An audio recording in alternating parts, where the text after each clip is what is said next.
सदगुरु कंपटीशन से आप लोगों का स्वागत करता हूं। और जैसा कि मैं आज आप लोगों को जो है संविधान के कुछ महत्वपूर्ण अनुच्छेद एसएससी जीडी के अंतर्गत पढ़ाऊंगा और इंपोर्टेंट क्वेश्चन आप नोट करेंगे महत्वपूर्ण अनुच्छेदों को। तो आप लोग नोट करें। अनुच्छेद 1 से मैं स्टार्ट करता हूँ। तो अनुच्छेद 1 क्या कहता है उसके बारे में मैं आपको बताता हूँ, तो उसके बाद आप लिखिएगा। अनुच्छेद 1 कहता है कि भारत राज्यों का संघ होगा, भारत राज्यों का संघ होगा, अर्थात India that is Bharat shall be union of A state. ठीक है, कभी कभी इस क्वेश्चन को ऐसे भी पूछ देता है कि भारत के लीगल नेम कितने हैं। तो आप जब ध्यान से पढ़े होंगे आर्टिकल 1 या प्रस्तावना में आप देखेंगे तो साफ लिखा हुआ है इंडिया दैट इज भारत। तो यहाँ जब देखेंगे आप तो दो शब्द हमें मिलते हैं, एक मिलता है इंडिया और एक मिलता है भारत। ठीक है, तो कभी भी आपसे क्वेश्चन पूछे कि India that is Bharat shall be union of A state का उल्लेख किस आर्टिकल में है, तो आपका आंसर होना चाहिए आर्टिकल 1 में है। या पूछ दे आपसे कि आर्टिकल 1 है और उसमें 4 ऑप्शन दे दे तो उसके अकॉर्डिंग भी आप जान लीजिएगा कि भारत राज्यों का संघ होगा। तो नोट करिए कि अनुच्छेद 1 में कहा गया है कि भारत राज्यों का संघ होगा। अनुच्छेद 1 में कहा गया है कि भारत राज्यों का संघ होगा। उसी में आप नोट कर लीजिएगा कि India that is Bharat, India that is Bharat shall be union of A state, India that is Bharat shall be union of A state.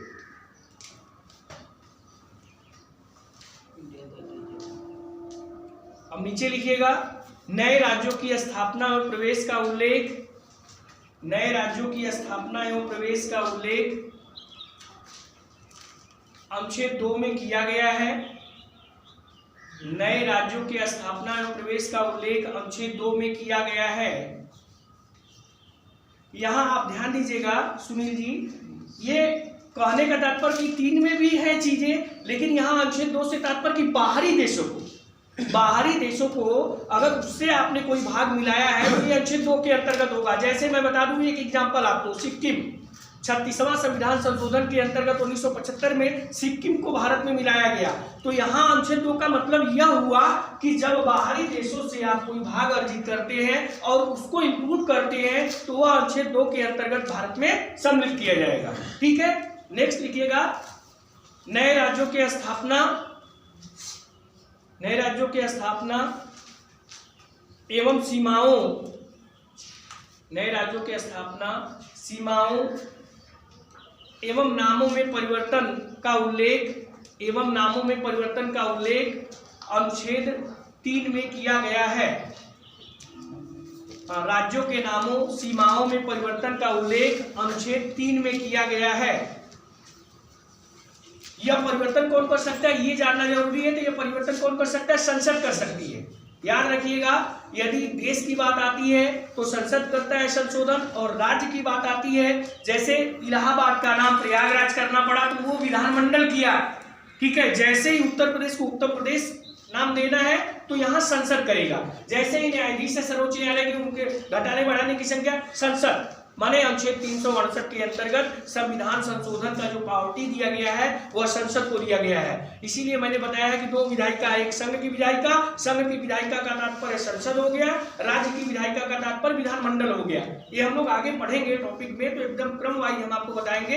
ऐसे जीडी के थ्रू जो है आपको महत्वपूर्ण आर्टिकल बताने का प्रयास हम कर रहे हैं। नेक्स्ट लिखिएगा पहली अनुसूची और चौथी अनुसूची, पहली अनुसूची और चौथी अनुसूची, पहली अनुसूची और चौथी अनुसूची एवं अनुच्छेद 2 एवं 3 एवं अनुच्छेद 2 और 3 के द्वारा बनाई गई विधियों का उल्लेख अनुच्छेद 4 में है। अनुच्छेद 2 और 3 के द्वारा बनाई गई विधियों का उल्लेख अनुच्छेद 4 में किया गया है। अनुच्छेद 4 में किया गया। मोस्ट इंपोर्टेंट क्वेश्चन नेक्स्ट है, आईएफपी करके लिखेंगे, ये हर पॉलिटिकल एग्जाम में देता है। नागरिकता का उल्लेख, नागरिकता का उल्लेख अनुच्छेद 5 से 11 में किया गया है। नागरिकता का उल्लेख अनुच्छेद 5 से 11 में किया गया है।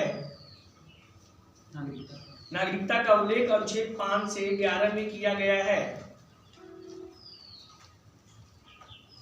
5 से 11 में किया गया। हम लोगों की नागरिकता कैसी है, तो एकल नागरिकता है। वो एकल नागरिकता कहाँ से लिए हम लोग, ब्रिटेन से लिए हैं, है ना। एकल नागरिकता को ब्रिटेन से लिए। नागरिकता शब्द का सर्वप्रथम प्रयोग किसने किया था, तो ये भी मोस्ट इंपोर्टेंट है, अरस्तु ने किया था, मैंने बताया था।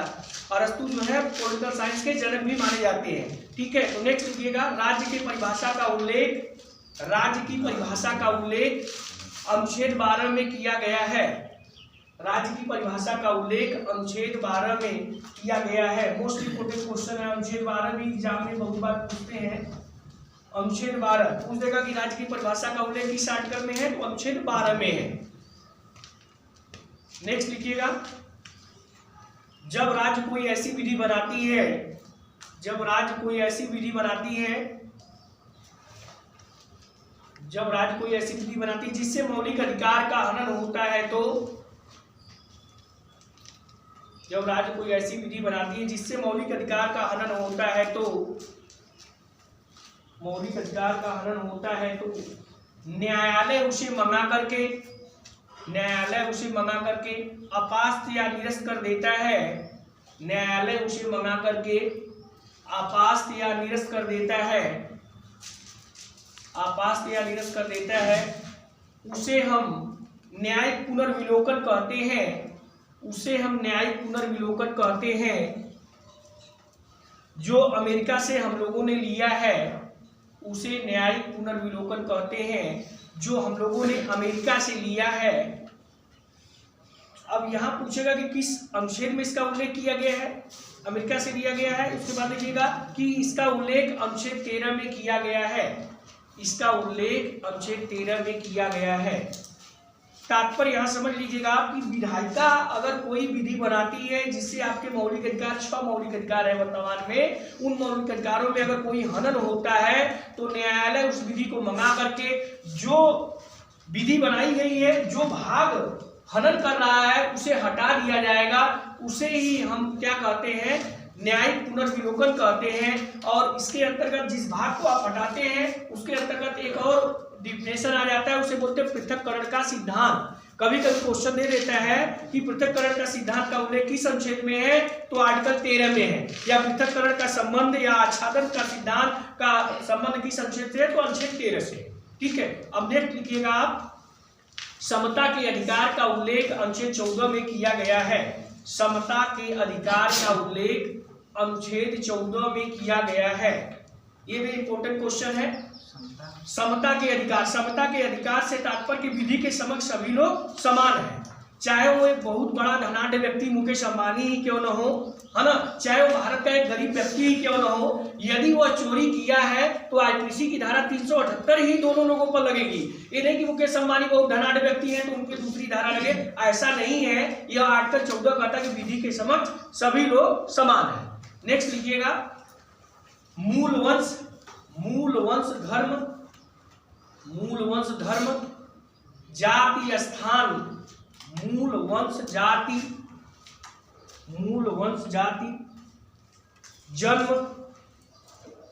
स्थान एवं धर्म के आधार पर, एवं धर्म के आधार पर राज्य के द्वारा भेदभाव नहीं किया जाएगा, राज्य के द्वारा भेदभाव नहीं किया जाएगा का उल्लेख अनुच्छेद 15 में किया गया है, का उल्लेख अनुच्छेद 15 में किया गया है। जैसे मैं एग्जाम्पल बता दूं अभी आपको, हाल ही में आपने देखा होगा कि महाराष्ट्र से उत्तर प्रदेश के भाइयों को और बिहार के भाइयों को जो है भगाया जा रहा था, तो वहां पे न्यायालय ने मना कर दिया। क्यों?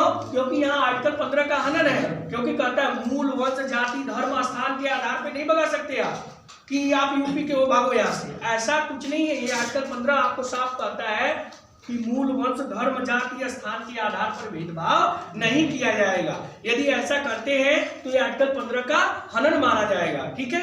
नेक्स्ट लिखिएगा, लोक नियोजन में अवसर की समानता का उल्लेख, लोक नियोजन में अवसर की समानता का उल्लेख अनुच्छेद 16 में किया गया है। लोक नियोजन में अवसर की समानता का उल्लेख अनुच्छेद 16 में किया गया है।